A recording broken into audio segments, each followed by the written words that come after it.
भाजपा के मंडी संसदीय क्षेत्र के प्रभारी एवं पूर्व मंत्री गोविंद सिंह ठाकुर ने कांग्रेस प्रत्याशी विक्रमादित्य सिंह से पूछा कि वो पहले ये बताएं कि उनके स्वर्गीय पिता वीरभद्र सिंह और माता प्रतिभा सिंह तीन बार मंडी से सांसद रहे, वे आज दिन तक इस संसदीय क्षेत्र को आदर्श संसदीय क्षेत्र क्यों नहीं बना पाए। गोविंद सिंह ठाकुर ने कहा कि स्वर्गीय वीरभद्र सिंह 6 बार सीएम और 3 बार केंद्र में मंत्री रहे, लेकिन कभी मंडी का विकास नहीं करवा पाए। उन्होंने हमेशा लोगों का राजनीतिक तौर पर इस्तेमाल किया और आज विक्रमादित्य सिंह भी वही कर रहे हैं। गोविंद सिंह ठाकुर ने कहा कि शिमला ग्रामीण, रोहडू और रामपुर विधानसभा क्षेत्र विक्रमादित्य सिंह के परिवार की सच्चाई बताने के लिए काफी है। यहाँ इस परिवार ने वर्षों तक राज किया, लेकिन विकास नहीं करवा पाए। आज भी रोहडू और रामपुर के दुर्गम क्षेत्रों में 42 सीटर बस नहीं जा पाती। गोविंद सिंह ठाकुर ने कहा कि आपदा को लेकर कंगना पर आरोप लगाने वाले विक्रमादित्य सिंह पहले ये बताएं कि आपदा के समय उन्होंने अपने शाही खजाने के दरवाजे प्रभावितों की मदद के लिए क्यों नहीं खोले। विक्रमादित्य सिंह प्रदेश के सबसे बड़े राजघराने से संबंध रखते हैं, ऐसे में उन्होंने व्यक्तिगत तौर पर किसी की मदद क्यों नहीं की।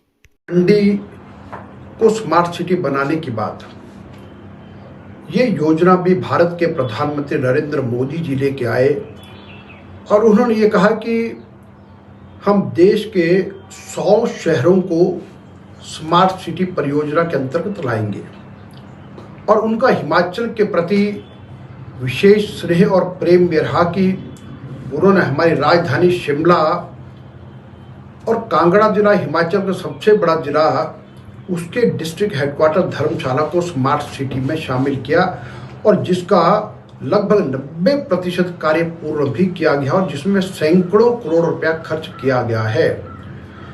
और फिर उसी दिशा में आगे बढ़ते हुए नेता प्रतिपक्ष और पूर्व मुख्यमंत्री श्रीमान जयराम ठाकुर जी ने एक जो क्राइटेरिया स्मार्ट सिटी के लिए रहता है कि जिसमें कम से कम जनसंख्या 50,000 के लगभग होनी चाहिए, वो सारा क्राइटेरिया पूरा करने के लिए और फिर मंडी को नगर निगम बनाया और उसके पश्चात स्मार्ट सिटी पर भी उन्होंने विचार करके और उसको तैयार करने की दिशा में प्रोजेक्ट बनाया।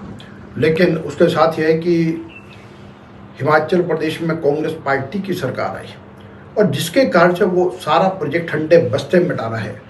और अब हम ये कहते हैं कि प्रधानमंत्री तो नरेंद्र मोदी जी को ही बनना है, भारतीय जनता पार्टी की सरकार को ही बनना है और इसे मंडी के लिए और स्मार्ट सिटी से भी अधिक स्मार्ट नया प्रोजेक्ट क्या हो सकता है, क्योंकि भारत के प्रधानमंत्री जी ने कहा है कि अब हम उससे भी बड़ी योजना कोई लेकर के आएंगे और निश्चित रूप से जब हमारी सरकार दिल्ली में बनेगी हम उससे भी बड़ा प्रोजेक्ट और उससे भी सुंदर और जिसके कारण से यहाँ पर मंडी में हर प्रकार की सुविधा प्राप्त हो, ऐसी परियोजना अगर को लेके आएंगे तो भारतीय जनता पार्टी और भारतीय जनता पार्टी के प्रत्याशी कंगना जी और फिर नेता प्रतिपक्ष श्रीमान जयराम ठाकुर जी लेकर के आएंगे।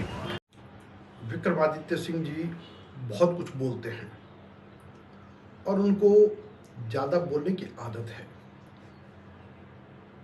वो एक बात करते हैं फिर उसी बात को उसी सेंटेंस में अपनी ही बात को स्वयं काटते हैं।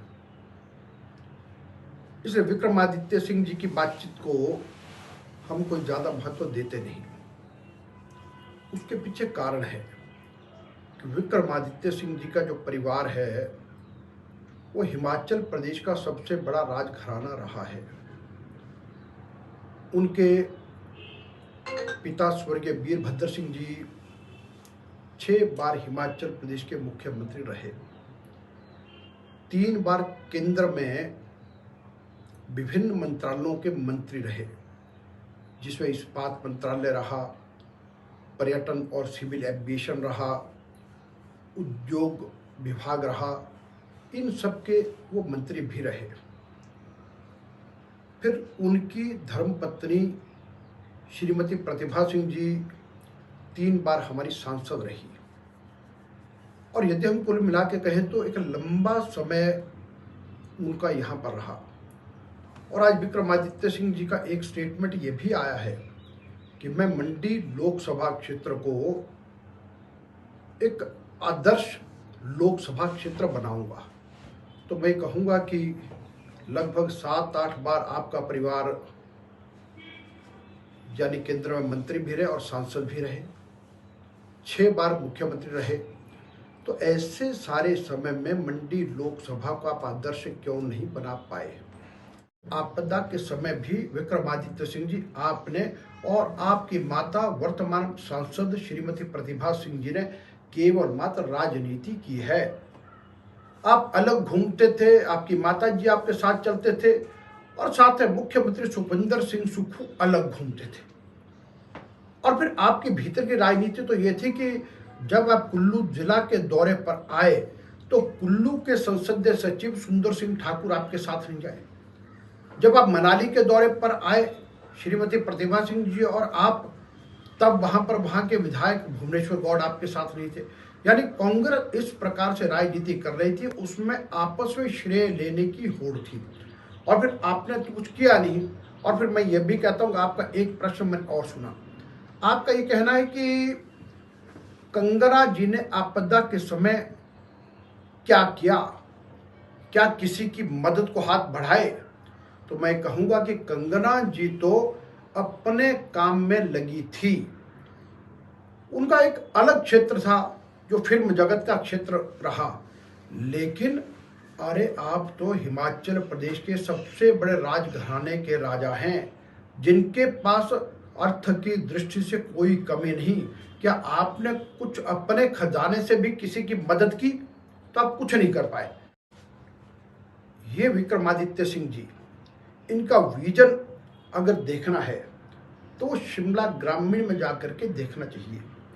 वहाँ के 5 बार विधायक, 5 साल तक विधायक रहे, लगभग 1.25 वर्ष तक ये लोक निर्माण मंत्री रहे, वहाँ पर ये कुछ नहीं कर पाए। आज भी अगर देखा जाए तो जो जहाँ के रहने वाले रामपुर और रोहड़ू, उन जगहों पर अभी तक भी 42 सीटर बस नहीं जाती है। रोहड़ू में डोडरा क्वार है और उसमें चांशल बीच में पड़ता है। अभी तक एडवेंचर टूरिज्म और एडवेंचर स्पोर्ट्स की दृष्टि से चांशल को भी ये डेवलप कर नहीं पाए हैं, जो इतने वर्षों तक जिनका परिवार वहां से मुख्यमंत्री के पद पर रहा। और रामपुर में जब भी जाते हैं तो यार इतना पिछड़ा क्षेत्र है कि कुछ नहीं कर पाए, केवल मात्र वोट बैंक की राजनीति करते रहे।